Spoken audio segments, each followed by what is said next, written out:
CDPN आवाज़ के दर्शकों को मेरा सप्रेम नमस्कार। आज के इस वीडियो में हम 9 स्क्वायर वाले पजल को कैसे सॉल्व किए जाते हैं और उसका डिटेल क्या होता है इसके बारे में हम जानेंगे। साथ ही साथ पिछले वीडियो में पूछे गए 3 प्रश्नों में से एक प्रश्न का उत्तर भी बताएंगे। आप इस वीडियो को देखते रहिए। इस तरह कोई पजल को सॉल्व करने के लिए कुछ चीज़ों को समझना आवश्यक है। इसको हम एक उदाहरण से समझेंगे। 1 से 9 के बीच में दिए गए नंबर को वर्ग के 9 खानों में इस तरह से भरा जाए कि उसके प्रत्येक कॉलम और रो में दिए गए नंबर का योग समान हो। अगर हम 1 से 9 तक के बीच के नंबर को देखें और उनका योग देखें तो वो होता है 45, और उस 45 को अगर हम नंबर ऑफ रोज से डिवाइड करें तो वो होता है 45 डिवाइड बाई 3 बराबर 15। जैसा कि हमने पहले बताया कि सभी रोज और कॉलम में दिए गए संख्याओं का योग समान होना चाहिए, तो इस संख्या सीरीज में वो होगा 15, यानी हर तरफ से प्रत्येक रो और कॉलम में दिए गए संख्याओं का योग 15 होगा।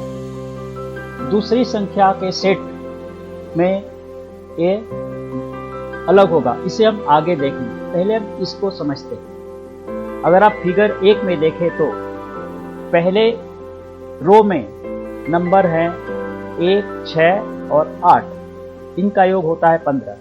इस तरीके से दूसरे रो में है 9, 2, 4 और तीसरे में 5, 7, 3। इसमें कोई भी संख्या रिपीट नहीं की गई है, जो कि इसकी एक शर्त होता है कि एक नंबर पूरे 9 खाने में एक ही बार आना चाहिए। अब एक चीज हम देखेंगे जो कि फिगर 1, 2, 3 और 4 में कॉमन है, वो है 2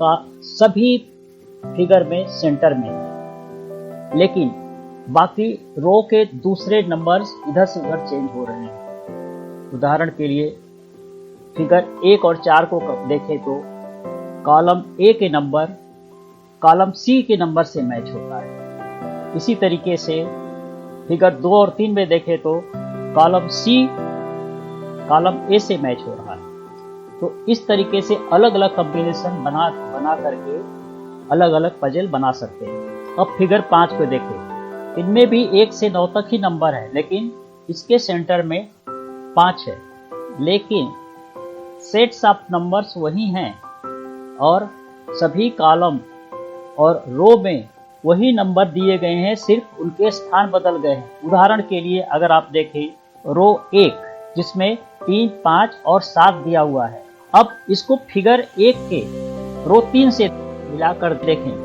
तो इसपे भी 3, 7 और 5 है, सिर्फ उनके स्थान बदले हुए। तो इस तरीके से देखेंगे सेंटर में नंबर भी बदल सकते हैं, और एक बार नंबर जो सेंटर में आता है बाकी के नंबर को आगे पीछे हटा करके इधर उधर आप और भी पजल बना सकते हैं। अब हम देखेंगे कि दूसरे नंबर ऑफ सेट्स से पजल कैसे बना सकते हैं। फिगर 6 में देखें तो इसमें संख्या 11 से लेकर 19 तक है। उसी तरीके से हमने देखा 11 से 19 तक के संख्याओं का योग 135 होता है, और अगर उसे 3 से डिवाइड करें तो वो होता है 45। इस तरीके से इस पजल सेट में प्रत्येक रो और कॉलम में दिए गए संख्याओं का योग 45 होगा। इसी तरीके से अगर फिगर 7 में देखें तो यहाँ 0 से लेकर 8 तक की संख्या दी गई।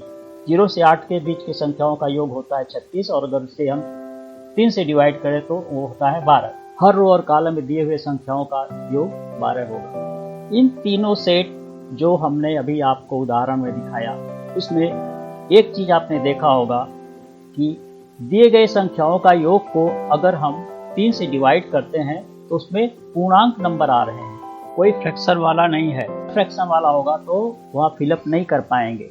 उम्मीद है आप समझ गए होंगे 9 स्क्वायर वाले पजल कैसे बनाए जाते हैं, कैसे सॉल्व किए जाते हैं। धन्यवाद। अब बारी है पिछले वीडियो में पूछे गए प्रश्न के उत्तर देने का। आज के इस वीडियो में हम तीसरे प्रश्न का उत्तर बताएंगे। इस प्रश्न का सही उत्तर है पहले वाले पेड़ पे 2 चिड़िया बैठी थी और दूसरे वाले पर 3। पहले वाली चिड़िया जो बोली कि अगर उसको 1 मिल जाए तो दूसरे वाले के बराबर हो जाएगी।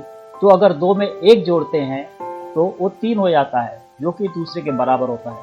इसी तरीके से अगर दूसरे वाले पेड़ एक और चिड़िया बैठ जाती है तो उसमें हो जाएंगे 4, जो कि पहले वाले पेड़ की चिड़िया का डबल हो जाता है।